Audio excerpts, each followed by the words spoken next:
आओ, कोई तुम्हें देख ना ले। अंकिता ने झटके से पुष्कर को अंदर खींच लिया। जैसे ही पुष्कर उसके कमरे के अंदर जाता है तो देखता है उस कमरे को गुलाबी रंग से सजाया गया है। अंकिता मैडम, आपने तो ये रूम बहुत ही अच्छे से सजाया हुआ है। लगता है आपको सफाई बहुत ही ज्यादा पसंद है। पुष्कर ना चाहते हुए भी उसकी तारीफ में ये कहना चाहता था, लेकिन अचानक उसने बिस्तर पर अंकिता के प्राइवेट कपड़े देख लिए।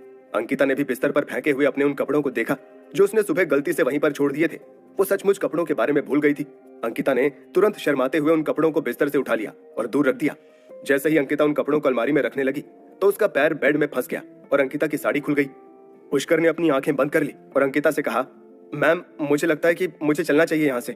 तभी अंकिता ने बात को टालने और सिचुएशन को नॉर्मल करने के लिए कहा, वैसे क्या तुम्हारे पास अभी भी वो घाव हटाने वाली दवाई है जो तुमने मुझे पिछली बार दी थी? एक्चुअली मेरी एक सबसे अच्छी दोस्त है, मैं चाहती हूँ कि उस दवाई की मदद से उसके चेहरे पर बचपन से बने हुए निशान मिट जाएं। जी, मेरे पास 2 बोतलें और हैं। अगर किसी के भी शरीर पर किसी भी तरह का निशान हो तो उन्हें उस दवाई से हटाया जा सकता है। अच्छा है, फिर तो समय आने पर तुम वो दवाई मेरी दोस्त को बेच सकते हो। वो तुम्हें बहुत सारे पैसे भी देगी। कोई बात नहीं, मैं कल ही आपको वो दवाई दे दूंगा। इससे कोई फर्क नहीं पड़ता कि उसके पास देने के लिए पैसे हैं या नहीं। अंकिता इतनी खुश थी कि वो फट से अपनी दोस्त को मैसेज भेजने लगी। मैसेज भेजने के बाद अंकिता ने धीरे से शर्माते हुए पुष्कर से कहा, पिछली बार जब तुमने मेरी बीमारी का इलाज करने में मेरी मदद की थी तो याद है तुमने क्या कहा था? क्या? तुमने कहा था कि तुम एक बार फिर से मेरा इलाज करना चाहते हो, तो अभी कर दो ना, क्योंकि जब मेरी दोस्त आ जाएगी तो वो लंबे टाइम तक मेरे साथ रहेगी और तब हमारा मिलना पॉसिबल नहीं हो पाएगा। इतना कहने के बाद अंकिता खूबसूरती के साथ अपने मुलायम बिस्तर पर लेटने के लिए जाने लगी, लेकिन तभी पुष्कर ने उससे कहा, मैं आपकी बहुत इज्जत करता हूँ मैम, लेकिन ये ठीक नहीं है। अंकिता को थोड़ा बुरा लगा और काफी ऑकवर्ड भी फील हुआ। वो भी पुष्कर की बहुत इज्जत करती थी। फिर उसने बात टालने के लिए कहा, मैं तो मजाक कर रही थी पुष्कर, तुम तो सीरियस हो गए। वो मन ही मन सोचने लगी कि पुष्कर जरूर किसी और से प्यार करता है और उसके मन में सिर्फ मिहिका का ख्याल आया।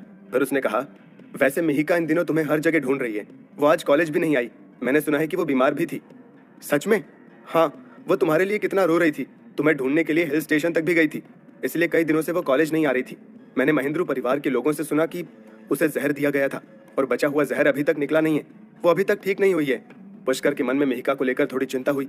उसे पता था कि वो जहर बहुत खतरनाक है और अगर उसे ना निकाला गया तो वो सच में मिहिका की जिंदगी को खतरे में डाल देगा। पुष्कर ये सब सोच ही रहा था कि तभी अचानक अंकिता के दरवाजे पर दस्तक हुई। अंकिता, तुम वापस आ गई? चलो साथ में खाना खाते हैं। दरवाजे के बाहर से एक आदमी की आवाज आ रही थी। अंकिता डर के मारे बिस्तर से उठकर खड़ी हो गई। तभी उसकी आंखों में एक उदासी भरी झलक दिखाई दी। दिवाकर जी, मैंने आपको पहले ही बताया था कि अब आपको मेरे साथ खाना खाने के लिए आने की जरूरत नहीं है। पुष्कर को फिर एहसास हुआ कि जिस आदमी की बाहर से आवाज आ रही है वो उस आवाज को पहचानता है। ये कॉलेज के पीटी टीचर दिवाकर हैं। ऐसा लग रहा है कि ये इंसान अभी भी अंकिता को परेशान करना नहीं छोड़ रहा है। अंकिता, तुम्हें मेरे साथ खाना खाना पड़ेगा। एक बार बस तुम अपने कमरे का दरवाजा खोलो और मुझसे इस बारे में बात करो। इस बात को सुनकर अंकिता ने गुस्से में कहा, मैं दरवाजा क्यों खोलूं? देखो, दोबारा यहाँ मत आना। ये लेडीज हॉस्टल है और हाँ, अभी मैं बिजी हूँ। क्या तुम्हारे कमरे में कोई है? दिवाकर ने ऊंची आवाज में पूछा। अंकिता घबरा गई और उसने पुष्कर की बाह पकड़ ली और फिर उसने आगे बढ़कर डरते हुए कमरे का दरवाजा खोला। दरवाजे के बाहर गुस्से से भरे चेहरे वाला दिवाकर था। जैसे ही उसने पुष्कर को देखा वो आगे बढ़कर उसे लगभग मारने ही वाला था, खासकर तब जब उसने अंकिता को पुष्कर की बाह पकड़े हुए देखा। यह क्या चल रहा है? दिवाकर की आंखें तेजी से चमकी और उसने उन दोनों को अलग करने के लिए अपने हाथों को जल्दी से आगे बढ़ाया। उसके गुस्से से ऐसा लग रहा था मानो उसकी सबसे इंपॉर्टेंट चीज उससे छीन ली गई हो। वो इस समय पुष्कर के टुकड़े टुकड़े कर देना चाहता था। ये देखकर पुष्कर का माथा ठनक गया। इससे पहले कि दिवाकर और कुछ करता, पुष्कर ने आगे बढ़कर दिवाकर का हाथ पकड़ लिया। तेरी बहुत हिम्मत बढ़ गई है, हाथ छोड़। दिवाकर ने अपना हाथ जोर से खींचा, लेकिन उसकी ये कोशिश बेकार थी। उसे लगा मानो कि पुष्कर के हाथ लोहे की तरह हैं और वो पूरी जान लगाकर भी अपने हाथों को नहीं छुड़ा पा रहा था। उसने मन ही मन सोचा, यह पुष्कर इतना ताकतवर कैसे हो सकता है? यहाँ से चले जाओ।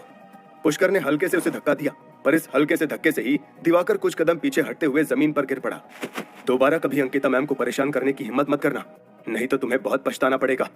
दिवाकर जल्दी से जमीन से उठ खड़ा हुआ। जब उसने देखा कि और टीचर्स भी कॉरिडोर में लौट आई हैं, तो वो हड़बड़ाते हुए वहां से उठा और पुष्कर को घूरते हुए बोला, I'll be back। दिवाकर ने पुष्कर को गुस्से से घूर कर देखा और वहां से चला गया। अंकिता ने अपने हाथ अपनी छाती पर रख लिए और एक राहत की सांस ली। मैं डर गई थी पुष्कर, मुझे लगता है कि वो कभी भी तुम्हारे लिए परेशानी खड़ी कर सकता है। तुम केयरफुल रहना और अगर कुछ भी होता है तो मुझे बताना। चिंता मत करो, वो मेरा कुछ नहीं बिगाड़ सकता। ऐसा कहने के बाद पुष्कर ने अंकिता को बाय कहा और वहां से निकल गया। वो सिर्फ उसके बुलाने पर यहाँ आया था। चूंकि अब उसे और कोई काम नहीं था, इसलिए उसे अब वहां रुकने की जरूरत नहीं थी।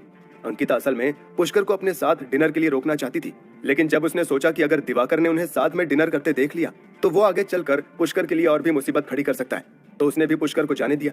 पुष्कर जब कॉलेज के गेट तक पहुंचा तो उसने अपनी घड़ी पर नजर डाली और अचानक कुछ सोचा। ये घड़ी मिस्टर महेंद्रू की ओर से गिफ्ट थी।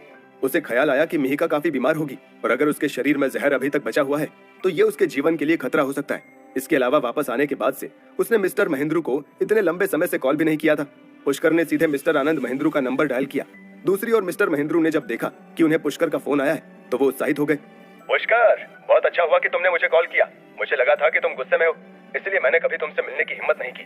तुमको पहाड़ों में अकेले छोड़ देना हमारी गलती थी। अरे आप मेरी चिंता छोड़िए, मैं ठीक हूँ बिल्कुल। मैंने सुना है कि मिहिका बीमार है। पुष्कर, मैं तुमसे इसके लिए ही पूछने वाला था, क्या तुम आकर मिहिका के शरीर से जहर निकाल सकते हो?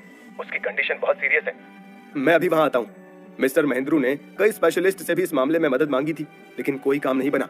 दरअसल उनका बेटा अभीर भी सेना से वापस आया था, लेकिन जब तक वो जहर निकाल सकता था तब तक मिहिका पुष्कर को ढूंढने निकल पड़ी थी। इतने में अभीर अपनी ट्रेनिंग के लिए सेना में वापस लौट गया। जब पुष्कर मिस्टर महेंद्रू के घर पहुंचा तो मिस्टर आनंद महेंद्रू पहले से ही दरवाजे पर उसका इंतजार कर रहे थे। पिछली बार जब महेंद्रू परिवार का सामना एक हत्यारे से हुआ था तब से यहाँ गार्ड्स की संख्या दोगुनी हो गई थी। पुष्कर जी, आप आ गए। मिस्टर आनंद महेंद्रू पुष्कर को देखते ही उसके पास ऐसे दौड़े जैसे उन्होंने कोई तपस्वी साधु देख लिया हो। मिहिका कहाँ है? मुझे उससे मिलना है। चूंकि पुष्कर यहाँ जहर निकालने के लिए आया था, इसलिए उसे बाकी परिवार के लोगों से मिलने और उनका अभिवादन स्वीकार करने में समय बर्बाद करने की कोई जरूरत नहीं थी।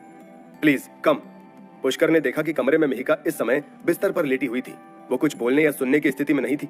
उसका चेहरा जो इतना सुंदर था कि लोग अपनी नजरें नहीं हटा पाते थे, वो पीला पड़ गया था और उसके चमकदार माथे पर पसीने की परतें दिख रही थी। क्या ये इतने समय से बेहोश है? हाँ। पुष्कर ने अचानक बिना पलक झपकाए मिस्टर महेंद्रू की ओर देखा और गंभीरता से कहा, मैं इस जहर को ठीक कर सकता हूँ, लेकिन मुझे उसके शरीर के पास आना होगा। अगर आप मुझ पर विश्वास करते हैं तो मैं इसे ठीक कर दूंगा। मिस्टर महेंद्रू का चेहरा थोड़ा परेशानी में लग रहा था, पर उन्होंने फिर बहुत सहज भाव से कहा, ठीक है, फिर आप सभी बाहर निकल जाइए। जब मैं इलाज करूंगा तो किसी को भी अंदर आने की इजाजत नहीं होगी। आपको मुझसे वादा करना होगा। बिल्कुल। पुष्कर ने मिस्टर महेंद्रू और बाकी लोगों को बाहर जाते देखा, एक गहरी सांस छोड़ी और मिहिका के पास चला गया। उसने देखा कि मिहिका बहुत कमजोर है और इस समय बेहोशी की हालत में है। पुष्कर ने मिहिका की नर्व्स चेक की तो उसके चेहरे पर शिकन आ गई। क्या मिहिका ठीक हो पाएगी? क्या पुष्कर कुछ चमत्कार कर पाएगा? क्या कॉलेज में दिवाकर पुष्कर की शिकायत कर देगा? जानने के लिए सुनिए कहानी का अगला एपिसोड सिर्फ पॉकेट एफएम पर।